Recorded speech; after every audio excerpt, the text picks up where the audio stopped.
Super Typhoon Bobby, papasok na ng ating Philippine Area of Responsibility ngayong araw at tatawagin na itong Super Typhoon Inday, ang ikalawang bagyo ngayong buwan ng Hulyo. Posibleng signal number 3 itataas sa Hilagang Luzon. Magandang araw Pilipinas, ito ang Pilipinas Weather ngayon. Narito na ating update sa panahon. Kung bago ka lang sa ating channel, please like, share, and subscribe. Salamat sa iyong suporta. Mga kababayan, ngayong araw ng Martes, July 7, 2026, tatalakayin natin ang pinakahuling lagay ng panahon na inaasahang pagpasok ng Philippine Area of Responsibility, ang napakalakas na Super Typhoon Bobby na tatawagin bagyong Inday sa oras na makapasok ito sa ating PAR. Pag-usapan natin kung ano-anong lugar ang posibleng makaranas ng malalakas na hangin, tuloy-tuloy na pag-ulan at paglakas ng habagat, at kung ano ang inaasahang magiging sitwasyon sa mga susunod na 2 hanggang 3 araw. Mga kababayan, ang Super Typhoon Bobby ay patuloy nang nananatiling napakalakas habang tinatahak ang karagatan malapit sa Northern Mariana Island. Inaasahang papasok ito sa ating Philippine Area of Responsibility ngayong araw ng Martes, mamayang gabi hanggang Miyerkules ng madaling araw. Sa oras na makapasok nga ito sa ating Philippine Area of Responsibility, ito'y tatawagin ng bagyong Inday, ang ikalawang bagyo ngayong buwan ng Hulyo. Posibleng magtaas ang pag-asa ng Tropical Cyclone Wind Signal number 2 o kaya hanggang Wind Signal number 3 sa ilang bahagi ng Northern Luzon. Depende sa magiging lawak ng malalakas nitong hangin. Kahit maliit pa rin ang posibilidad na direktang landfall dito sa ating bansa, inaasahang palalakasin ng napakalaking sirkulasyon ng bagyo ang habagat na magdadala ng malawakang pag-ulan sa maraming bahagi ng ating bansa. Batay sa pinakahuling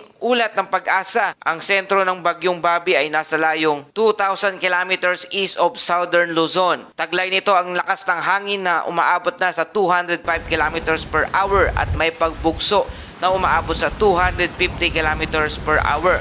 Kumikilos ito pa west-northwestward sa bilis na 25 kilometers per hour. Habang ang central pressure nito ay nasa 910 hectopascal, isang indikasyon ng isang napakalalim at napakalakas na tropical cyclone. Isa pang mahalagang detalye mga kababayan, ang lawak ng sirkulasyon nito. Umaabot ito hanggang 800 km mula sa sentro ang typhoon force wind, dahilan kung bakit napakalawak ng saklaw ng impluwensya nito sa karagatan. Mga kababayan, sa ngayon ay wala pang direktang epekto dito sa ating bansa ang bagyong Bobby. Subalit habang papalapit ito sa ating silangang karagatan, inaasahang magsisimula itong hilahin ang hanging habagat. Kapag nagsimula ang prosesong ito, unti-unting dadami ang mga pag-ulan sa lugar ng Western Luzon, Metro Manila, Mimaropa, Western Visayas, ilang bahagi ng Central Luzon. Habang lumalapit ang bagyo, posible ring maranasan ang mga pagbugso ng ulan na maaring magdulot ng localized flooding, landslide, mabilis na pagtaas ng tubig sa mga ilog, lalo na sa mga lugar na matagal nang nakaranas ng mga pag-ulan itong mga nagdaang araw. Mga kababayan, sa kasalukuyan ay wala tayong nakataas na tropical cyclone wind signal dito sa ating bansa. Gayunpaman, ayon sa forecast ng Pag-asa, maaring magsimulang magtaas ng mga wind signal simula ngayong araw, mamayang gabi hanggang Miyerkules ng umaga. Ang mga unang maaring makaranas nito ay ang lugar ng Batanes, Babuyan Island, Hilagang Cagayan, Ilocos Norte at iba pang bahagi ng extreme Northern Luzon. Batay sa kasalukuyang projection, ang pinakamataas na maaring maranasan ay signal number 2 o kaya posible pang umabot sa signal number 3. Depende sa magiging layo ng sentro at lawak ng malalakas na hangin habang dumaraan ito sa silangan ng Taiwan. Mahalaga tandaan na forecast pa lamang ito mga kababayan, at ito'y maaari pang magbago depende sa magiging galaw ng bagyo sa mga susunod na advisory. Habang papalapit ang Super Typhoon Bobby, inaasang mabilis ding lalaki ang alon sa silangang karagatan ng bansa. Ayon sa Pag-asa, maaring maglabas ng gale warning pagsapit ng Miyerkules para sa hilagang silangang baybayin ng ating bansa. Pinapayuhan ng mga mangingisda, operator ng mga maliliit na bangka at iba pang sasakyang pandagat na bantayang mabuti mga susunod na marine bulletin bago pumalaot sa inyong lugar. Bukod sa Super Typhoon Bobby, patuloy ding nakakaapekto ang ridge ng high pressure area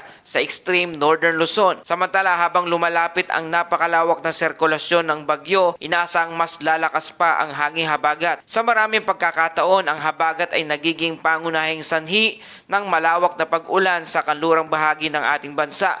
kahit malayo po ang mismong sentro ng bagyo. Ito ang dahilan kung bakit mahalagang bantayan hindi lamang ang lokasyon ng bagyo kundi pati ang lawak ng moisture na hinihila nito papunta dito sa ating bansa. Mga kababayan, sa kasalukuyan nananatiling nasa napaka-favorable na kondisyon ang Super Typhoon Bobby. Bagamat may inaasahang unti-unting paghina habang papalapit ito sa Taiwan dahil sa mas mataas na wind shear at bahagyang pagbaba ng upper level outflow, inasahang mananatili pa rin itong isang napakalakas na bagyo habang papasok sa ating Philippine Area of Responsibility. Hindi ang eksaktong lokasyon ng mata ang pinakamahalagang dapat bantayan sa ngayon, kundi ang mas mahalaga ay obserbahan ang lawak ng sirkulasyon nito dahil ito ang magtatakda kung gaano kalawak ang maapektuhan ng malalakas na hangin, habagat at mga pag-ulan dito sa ating bansa. Mga kababayan, sa loob ng 24 oras, inaasahang papasok ang Super Typhoon Bobby sa ating Philippine Area of Responsibility o PAR at tatawagin na nga itong bagyong Inday, ang ikalawang bagyo ngayong buwan ng Hulyo at ikasyam naman na bagyong pumasok dito sa ating bansa ngayong taong 2026. Kikilos ito pahilagang kanluran patungo sa Ryukyu Island at silangan ng Taiwan at unti-unting lalakas ang hanging habagat.